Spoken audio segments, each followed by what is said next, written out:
I remember the way the fluorescent lights buzzed above me in that sterile conference room. Cold, lifeless. It matched the tone in Troy Benson's voice as he sat across the table from me. 11 years. 11 relentless, loyal, passionate years at Stratus X Robotics. And that's how it all ended. We're restructuring the engineering department, he said, without even looking me in the eye. Next to him sat Marcus, his smug son-in-law who wouldn't know real innovation if it sparked in his lap. He had that look on his face, like he'd just won something. Like I was a bug he'd finally managed to squash. Your position has been deemed non-essential, Troy added. Non-essential. I almost laughed. I'd built the technology that powered every robot this company sold. Neural Sync. My creation, my sleepless nights, my obsession. It wasn't just code. It was a breakthrough. The brain behind the machine. Without it, Stratus X would have folded 5 years ago. And now they were telling me I didn't matter. But I didn't scream. I didn't beg. I just closed my notebook, stood up, and said, I understand. I'll clear out my desk today. Troy looked disappointed, like he wanted a scene. He wanted drama, tears, pleading. He wanted to feel powerful. But I wasn't going to give him that. I walked out calmly as security followed me down the hall like I was some threat. As I passed by my team, their faces said everything their mouths didn't. Shock, confusion, even sympathy, but no one said a word. Not even Lena, the engineer I'd mentored from her first day out of MIT. That hurt, but I understood. Speaking up in a place like this, it had consequences. Out in the parking lot, I sat in my car with my hands on the steering wheel, staring straight ahead. My pulse was steady, my breath even. They had no idea what they'd just thrown away. When I got home, I poured myself a glass of wine and unlocked the small fireproof safe tucked in the back of my closet. I pulled out a folder and flipped straight to the page I'd once memorized. Page 17, section 4.3 of my original contract. All intellectual property created by employees shall remain company property, except any specifically registered patents under employee name. I smiled. Richard, the original CEO, had insisted on adding that clause back when Stratus X was just scraping by. Protect yourself, he'd told me. You never know when leadership changes. God, he was right. Behind that contract was another document, the licensing agreement for Neural Sync. Not owned by the company, owned by me, licensed to Stratus X. And that license? It expires in 6 days. Every robot they've built, every update, every system that runs on Neural Sync, all of it depends on my permission. And after what they did to me, they're running on borrowed time. I took another sip of wine, opened my laptop, and got to work. 5 years ago, Stratus X was on life support. We just lost a major military contract, the kind of deal that could have sustained the company for a decade. And the investors weren't just nervous, they were fleeing. Salaries were late. Morale was buried. Half the team had 1 foot out the door. I remember walking past Troy's office back then. He wasn't the CEO yet, just the loudest guy in the room, always pitching flashy ideas that never held up under pressure. But Richard, the founder and real backbone of this company, pulled me aside and said quietly, if you've got one last miracle, now's the time. So I locked myself in the lab. For 3 straight weeks, I barely left. My apartment may as well have been a memory. Coffee cups stacked like architecture projects. Takeout containers piled higher than code commits. I moved a cot into the corner and slept under the whiteboard whenever I crashed. Days turned into nights and back again. I only saw the sun when I opened the blinds by accident.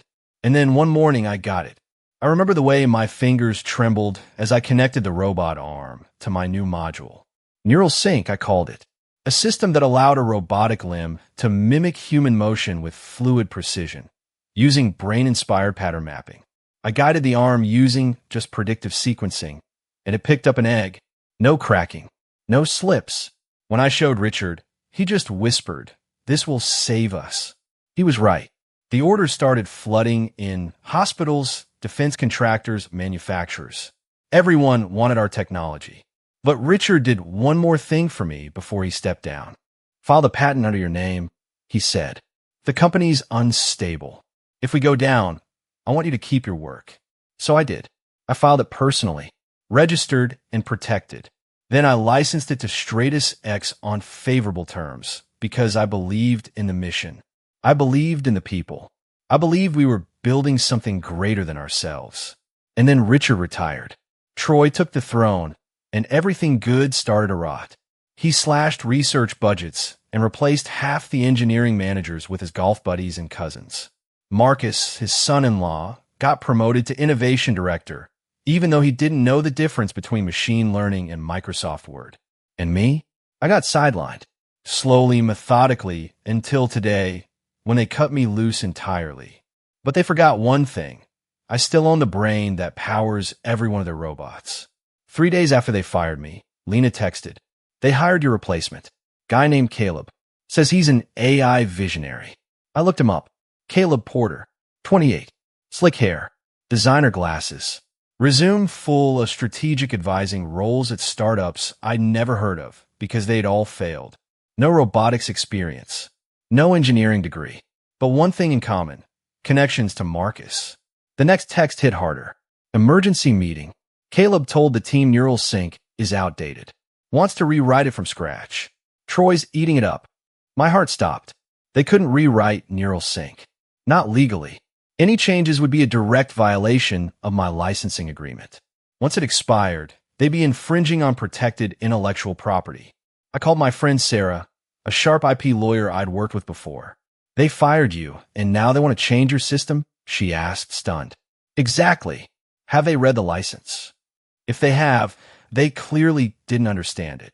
I forwarded her the documents. An hour later, she called back. "This is airtight, Daniel. If they alter that system even one line after the license expires, you have every right to bring them to their knees." Should I warn them? You can, but I document everything first. So I did. I spent the next day gathering every piece of evidence I had, emails, commit logs, design documents, timestamp backups, even video demos I'd filmed during those long nights in the lab. Then I wrote the letter. With Sarah's help, it was clear, professional, and very specific. NeuralSync's license expires this Sunday at midnight. Continued use or modification without renewal will constitute infringement. I sent it by certified mail to Stratus X Legal. Then I waited. Raj, one of the few remaining honest people in their legal department, messaged me later. "Troy saw your letter, called it sour grapes, and tossed it." My chest tightened, not out of fear, but because I knew what was coming. "Thanks for the heads up, Raj," I replied. "Just make sure there's a record I sent it." "Already done. And for what it's worth, a lot of us miss you." I appreciated that. But sentiment doesn't protect your life's work. Facts do. Documentation does. That night, I pulled up my personal cloud drive. Years of records. Every update I ever made to NeuralSync. Every signed agreement. Every file traced back to me. I had backups of everything because I never trusted that company would do right by its creators. And that's when I saw it. A red flag from an automated alert I'd set years ago. Someone had tried to modify NeuralSync's core code. The timestamp? Yesterday, 2 days after they fired me. 4 days before the license expires. They weren't waiting. They were already stealing. I stared at the screen for a long moment, the timestamp glowing like a warning light I couldn't unsee. They had already started altering my code. There it was, plain as day, commit logs with unauthorized edits, pushed from a Stratus X internal server. They were trying to bypass the license restrictions, stripping out components, and inserting their own junk logic. It wasn't just poor decision-making. This was theft. I called Sarah again. "They're modifying it."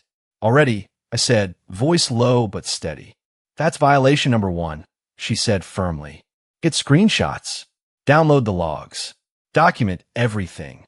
And I did. I worked through the night, saving every bite of evidence. Every change they made. Every security protocol they tried to override. I had emails, version histories, even server IDs tied to Caleb's credentials. It wasn't about revenge. It was about integrity. I didn't want to destroy Stratus X.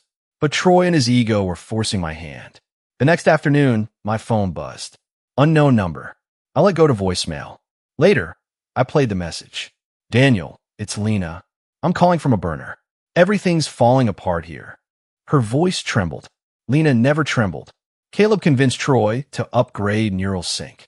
He deleted key modules, said they were redundant, and inserted his own experimental code. They demoed the new system to SurgeMed this morning. I felt my stomach twist. The robot arm malfunctioned. Badly. It smashed the prototype device in front of their entire executive team. SurgeMed's CEO lost it. They're threatening to sue. That contract was supposed to be worth millions. I gritted my teeth. How did Troy respond? I asked. He blamed you. Told the board and everyone on staff that your code was unstable. He's making you the scapegoat. I took a breath, slow and deep. Lena, do you have documentation of what Caleb changed? Yeah, everything. I backed up the logs and code diffs. I'll send them to you, off the record. Be careful. Too late. I already resigned. I can't be part of this train wreck. After the call, I sat for a long time, staring at my reflection in the dark monitor. This was no longer just a licensing dispute. This was a company imploding under its own arrogance. And it was time to act. Saturday morning, I drove to Cambridge and met with my former mentor, Professor Victor Chun, now a partner at Blackwell IP Law. I handed him everything. The contracts, the code, Lena's data, the modification logs. He went silent as he read through the documents. Finally, he looked up. Daniel, this is one of the clearest intellectual property violations I've ever seen. We'll represent you.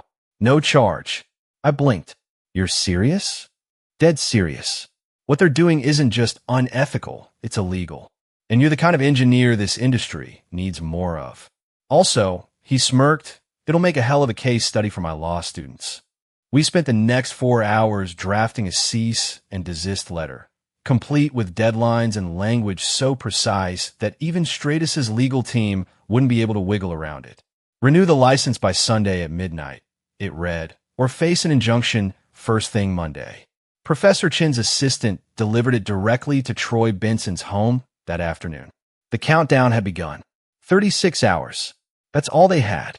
The next morning, as I sat in Chin's office reviewing our court paperwork, my phone lit up with a message from Lena. Emergency leadership meeting. Troy's losing it over the legal notice. 10 minutes later, another message. He told the exec team, you're bluffing. Called your claims empty threats. I shook my head. And then, finally, VP of Legal just dropped the bomb. Confirmed Neural Sync powers 87% of all active systems. The room went dead silent. I could see it clearly in my mind. Troy's cocky smirk disappearing. Executives glancing around the room. One of them finally asking, what happens if Daniel pulls the license? And I had the answer ready. Professor Chun and I had the court documents printed, reviewed, and signed. All it would take was one visit to the courthouse Monday morning. We weren't bluffing. That afternoon, Raj from legal called me directly. Daniel, it's chaos here. Legal confirmed you own the patent outright. Troy's trying to find a way around it, but there's nothing. We told him to negotiate. Now, then there was a pause. A long one. He said he'd rather go to court than be extorted. I chuckled bitterly. Extorted? I gave them 11 years. I built them. I know, man. We all do. By Sunday at midnight, the license officially expired. I couldn't sleep. At 8:30 a.m. Monday, the text started rolling in. Production systems down. Robots unresponsive. Customer support lines overwhelmed. Clients panicking. At 9:17 a.m., Troy called. I let go to voicemail. Daniel, this is Troy. Whatever point you're trying to make, you made it. Call me back. Please. Gone was the bravado. All that was left was desperation. I forwarded the message to Chun with a single line. It's working. We had discussed this moment. Let them feel the consequences. Let them understand what they threw away.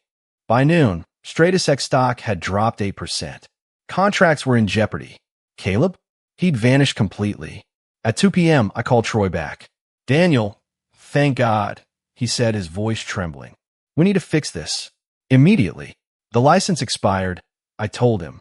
The system is just doing what it was built to do. Nothing more. Fine. Let's renew. Same terms. I almost laughed. No, Troy. New terms. I've emailed them. New license. $1.5 million annually. Quarterly renewals at my discretion. Full patent attribution. Dedicated neural sync team reporting to me. No unauthorized modifications. Ever. He read in silence for a full minute. This is extortion, he muttered. No, I said, this is business. And I warned you, the board will never approve this. Then I suggest you call an emergency board meeting. I hung up. I knew exactly what he'd do next. Run to the legal team one more time. Let him. He was out of moves. Tuesday morning, I arrived at Blackwell Law, suit pressed, documentation neatly organized in a leather folio. Professor Chen met me in the lobby with a nod and that calm, calculating look he always wore when a courtroom, or a boardroom, was on the horizon. Troy had requested the meeting, but I knew he wasn't coming to negotiate. He was coming to save face. He walked in 5 minutes late with Marcus trailing behind, flanked by Sandra, the legal VP. His usual swagger had dulled into something more controlled. Less ego, more desperation disguised as diplomacy. Let's cut to the chase, Troy said, forcing a smile as he slid a document across the table. We've reviewed your proposal and have a counteroffer. I opened it, skimmed the first line, and almost snorted. A one-time payout of $250,000 for full ownership of Neural Sync. Professor Chin didn't even reach for the paper. That's not remotely close to market value, he said. And you know it. Troy leaned in, trying to appeal to some imagined sense of camaraderie. Daniel, be reasonable. You developed this while employed at Stratus X. We both know this patent situation is just a technicality. I met his eyes. A legal technicality, I said. And no, I built the core of Neural Sync on my own time, on my own gear, when the company was circling the drain. Richard knew it. That's why he made me file the patent myself. Troy's face twisted at the mention of Richard. He always hated being reminded of the founder he could never measure up to. Richard was soft, he muttered. Too sentimental. I pulled out my phone and tapped play on the forwarded voicemail Lena had sent me the week prior. Troy's voice filled the room. We don't need Daniel anymore. He's just expensive baggage from the old days. Then I looked Troy in the eye. Does that sound sentimental to you? For once, he had nothing to say. That afternoon, I got the call I didn't expect so soon. Raj from legal. Daniel, the board just met. Troy's been placed on administrative leave. Janet Miles is stepping in as interim CEO. My hand tightened around the phone. Are you serious? Dead serious. They're conducting a full review of all recent terminations. Marcus and Caleb have both been suspended. I didn't cheer. I didn't celebrate. What I felt was weightless, like someone had finally pulled the blade out of my back. Later that evening, my inbox pinged. An email from Janet. Mr. Caldwell, thank you for your candor today. The board would like to discuss a potential strategic partnership regarding Neural Sync. Are you available tomorrow afternoon? I forwarded it to Professor Chun with one question. What do you think they're offering? His reply came back instantly. Something better than what you asked for. Remember, you hold all the cards now. And he was right. The next day, I walked through the Stratus X lobby again. Not as an employee, not as a cast-off, but as the man who held the keys to their future. Security handed me a visitor badge with a respectful nod. Employees stared as I passed. Some confused, some hopeful, some visibly relieved. Janet met me at the elevator. Thank you for coming, Daniel. You can call me Dan. She smiled. Welcome back, Dan. In the same conference room where I'd been unceremoniously fired, 3 board members now waited with Sandra, the legal VP. No Troy, no Marcus, just the people who still had something left to save. Janet slid a thick document across the table. We've reviewed the situation thoroughly. What happened to you was unacceptable. The board had no idea about the licensing deal or the role Neural Sync played in our infrastructure. Dr. Allen, the only board member who'd actually worked in engineering, added, Stratus doesn't just need your technology. We need your leadership. I flipped open the folder. They weren't just offering a license agreement. They were offering the CTO position, full patent attribution, significant equity stake, autonomy over R&D, and most important of all, a mandate to rebuild the culture from the ground up. I have conditions, I said. Let's hear them, Janet replied. I want full authority to clean house in engineering, and I want every past termination reviewed, especially mine. She didn't even blink. Agreed. When can you start? I looked around the room, thought of the years I'd spent building this place. The technology, the people, the principles. Monday, I said. I'll start Monday. My first week as CTO of Stratus X was a whirlwind. The systems were still limping along in their limited modes, Neural Sync stripped of its higher functions by my own built-in security protocols. But it wasn't the tech that was the most broken. It was the people. Morale had been shattered. Trust was thin. Teams that once collaborated across departments were now siloed, second-guessing every decision, walking on eggshells. I recognized the symptoms. This wasn't just a company recovering from a licensing crisis. It was a company recovering from a leader who had ruled by fear and vanity. So I made my first move. I called Lena. She answered with a tired, hesitant voice.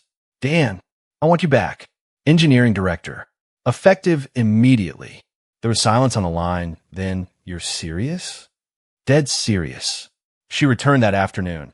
And within 2 days, we also brought back the 3 engineers who had walked out during the meltdown. They didn't even hesitate. That week, we stabilized Neural Sync.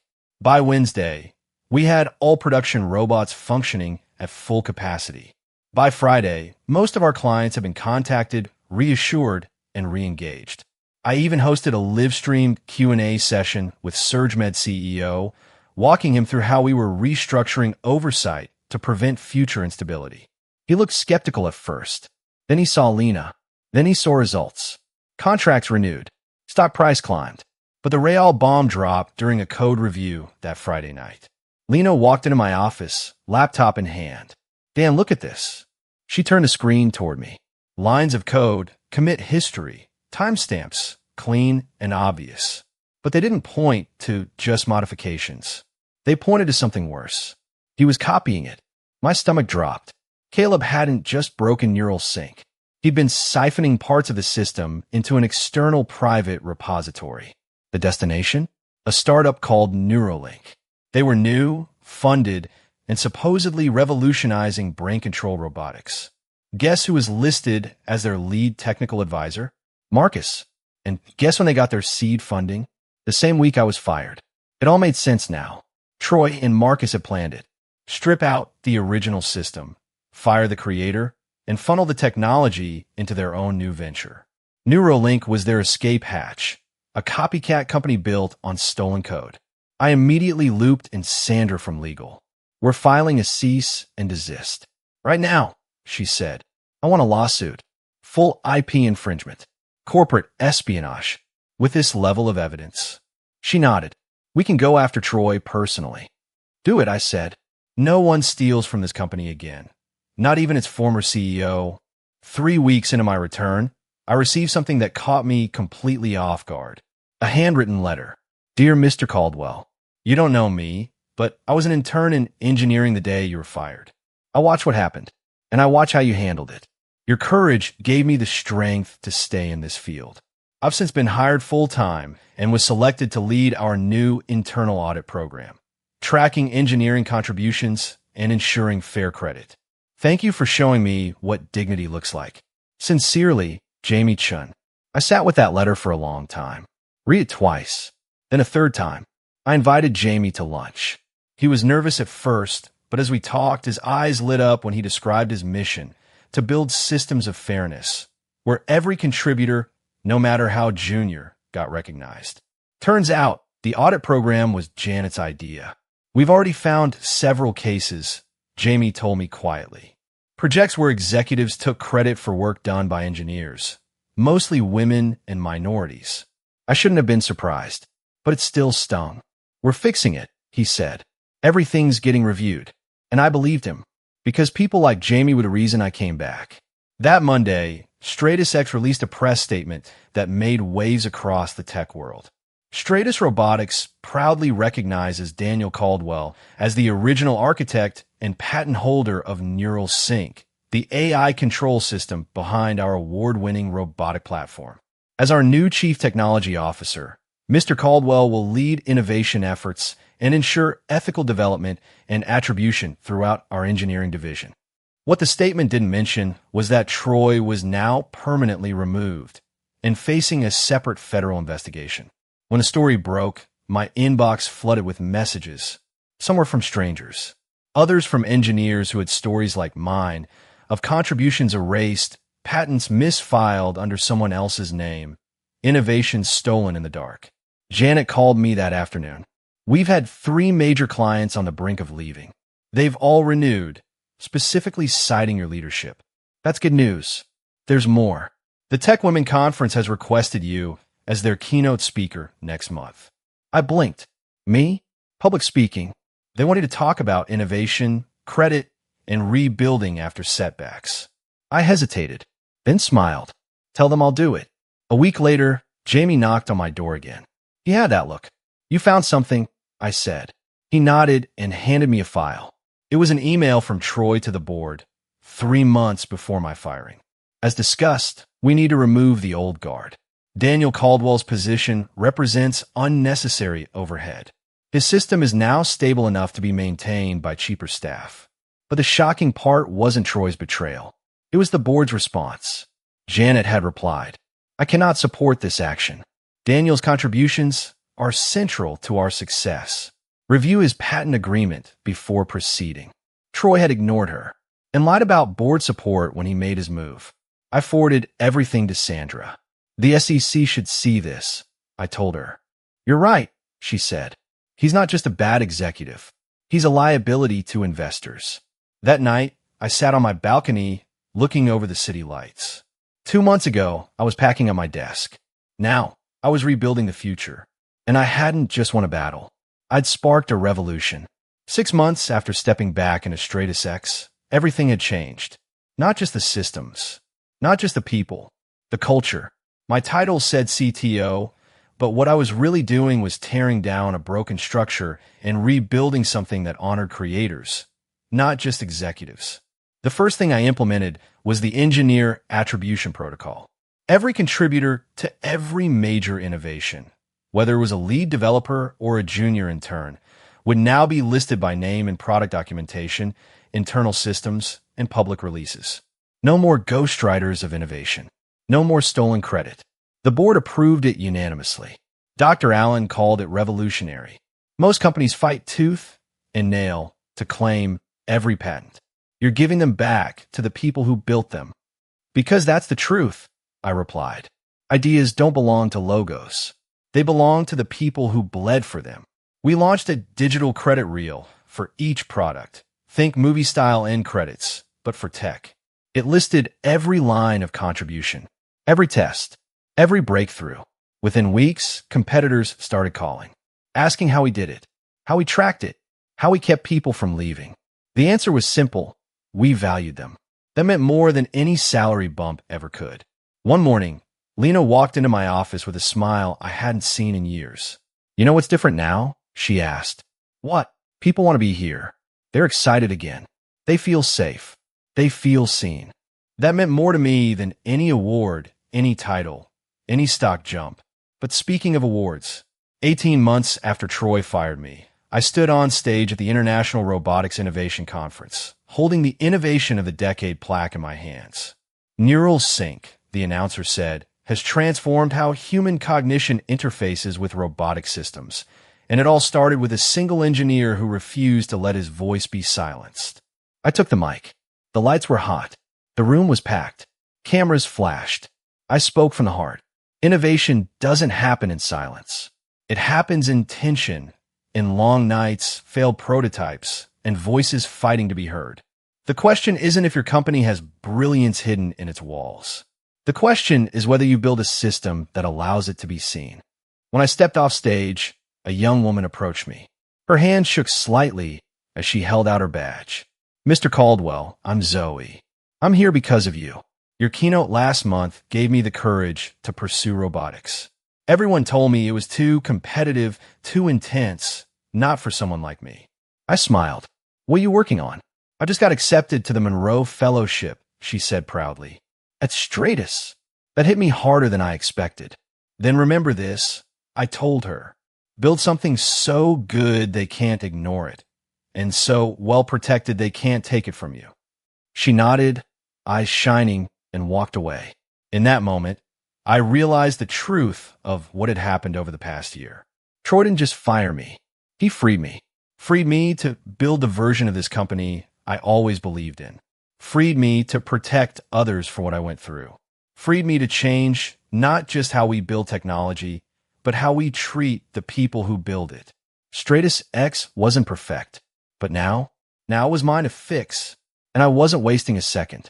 3 weeks after that award ceremony, I got an email I didn't expect. Subject line coffee. Sender, Troy Benson. Professor Chin had warned me this might happen. At some point, he's going to crawl out from whatever hole he's hiding in and try to save face. Don't mistake that for remorse. Still, curiosity won. We agreed to meet at a quiet cafe in a marina district. Neutral ground. Public. Safe. He was already there when I arrived, wearing the same tailored jacket from his CEO days, but it fit him looser now. He looked thinner, grayer, like a man who'd had the mirror held to his ego too many times and didn't like what he saw. Daniel, he said, standing. Thanks for meeting me. I didn't offer my hand. Let's just talk. He nodded, sat.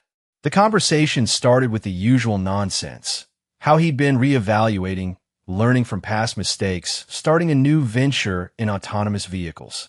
Then came the real reason he was here. The Neuralink lawsuit, he said, stirring his untouched coffee. It's excessive. I have contacts who could help mediate, if you're open to a reasonable resolution. I stared at him. You're not here to apologize. You're here to bargain. I'm just trying to move forward, he said carefully. Don't you think the industry would be better served if we let bygones be bygones? Troy, I said, rising to my feet. You didn't just fire me. You tried to erase me. You tried to replace me with a fraud, steal my work, and build an empire off stolen code. He looked like he wanted to argue, but he knew better now. You didn't break me, I continued. You set me free to build something better than you ever could. I left my coffee untouched and walked out. The door behind me swung shut with a satisfying finality. That chapter of my life was closed. 6 months later, I launched my new venture, Sovereign Systems. Our mission? Build ethical AI frameworks and systems where engineer protection wasn't just a clause in a contract. It was the foundation of the business. And yes, Stratus X became a minority investor. Janet joined our advisory board. Lena became my co-founder. We hired brilliant engineers who had been overlooked, ignored, or mistreated at other companies. People like Jamie, people like Zoe, and our first client, Omnidynamics, Stratus X's biggest competitor. Their CEO asked me point blank during negotiations, "Aren't you concerned about conflict of interest?" "Not at all," I replied, "because I'm not here to play favorites. I'm here to build a new standard." He nodded. "And your contracts?" I smiled. "Let's just say we read them very carefully." We shook hands. Another line in the sand drawn. A year after my firing, I stood on a new stage. Not at a tech expo, not at a robotics conference, but at a university auditorium giving a talk called Innovation with Integrity. And as I stepped off stage, another young engineer approached me with tears in her eyes and said, "Thank you. I was ready to quit this industry. Then I found your story. This wasn't about revenge anymore. This was about legacy. It was about proving that justice doesn't have to come with vengeance, but it does have to come with truth. It was about giving power back to the builders and making damn sure no one ever had to fight the way I did again." It was raining the day I signed the final partnership agreement with Omnidynamics. The ink wasn't even dry when I looked out the window of our new Sovereign Systems HQ and saw Zoe. Yes, that's Zoe, leading a product demo with a team twice her age. She was fearless, clear, and unapologetically brilliant. That's when it hit me. This wasn't just a company anymore. This was a movement. We weren't chasing trends. We were setting a new gold standard for how innovation should work, where the person who creates something also controls it, where credit wasn't something you had to beg for or fight over. It was embedded in the architecture from day one. 6 weeks later, I received the final ruling on the Neuralink case. Complete victory. The judge's summary was brutal. Clear, willful, and calculated theft of proprietary technology carried out by a former executive and a known associate with intent to profit. Caleb's name? Blacklisted in the industry. Marcus? Under federal investigation for corporate espionage. Troy? Broke, disgraced, and banned from serving as an officer of any publicly traded company for 10 years. But none of that made me feel triumphant, because this was never about them. It was about the ones coming after me. 2 weeks later, I visited Stratus X to meet with Janet and finalize a new cross-collaboration project between our companies. While waiting in the lobby, an older engineer I didn't recognize approached me. "Mr. Caldwell," he said, "I just want to say thank you for everything you've done. You probably don't remember me. I worked nights on the original mobility modules." "I remember you," I said, shaking his hand. "You saved that production run in Detroit." He smiled, eyes soft with something that looked a lot like relief. "I never thought I'd see a company where people like me got credit." "You're living in one now," I said. That afternoon, I returned to my office and found Jamie waiting at my door. He handed me a final audit report, all attribution records updated, historical contributions corrected, every engineer accounted for. He paused. "We even fixed the credits on Neural Sync." I opened the document. There, in black and white, were the names of every person who had touched the system over the years. My name was still listed as creator and patent holder, but next to it, Lena, Jamie, the interns, the testers, the code reviewers, the quiet geniuses who had powered everything from behind the scenes. Tears burned the edges of my eyes, not because I felt seen, but because they finally were. And then Jamie said something I'll never forget. "You changed the rules, Dan. Not just for us, for everyone." That night, I sat on my balcony, watching the skyline glow through the mist. I thought about all the engineers still out there, fighting to be heard, to be seen, to keep their names attached to their creations. To all of them, I say this: don't build to impress them. Build so well they can't ignore you. Build so clearly they can't erase you. And above all, build something that will outlive their titles, their boardrooms, their petty power plays. That's what I did. That's what I'm still doing. And the best part? I'm just getting started. If this story resonated with you, share it with someone who's ever felt overlooked, underestimated, or erased. Don't forget to subscribe for more powerful stories of resilience, justice, and innovation. Hit the like button if you believe creators deserve credit. Turn on notifications so you never miss the next chapter in our mission to rewrite the rules. And remember, it's not about revenge. It's about reclaiming your power with intelligence, integrity, and courage.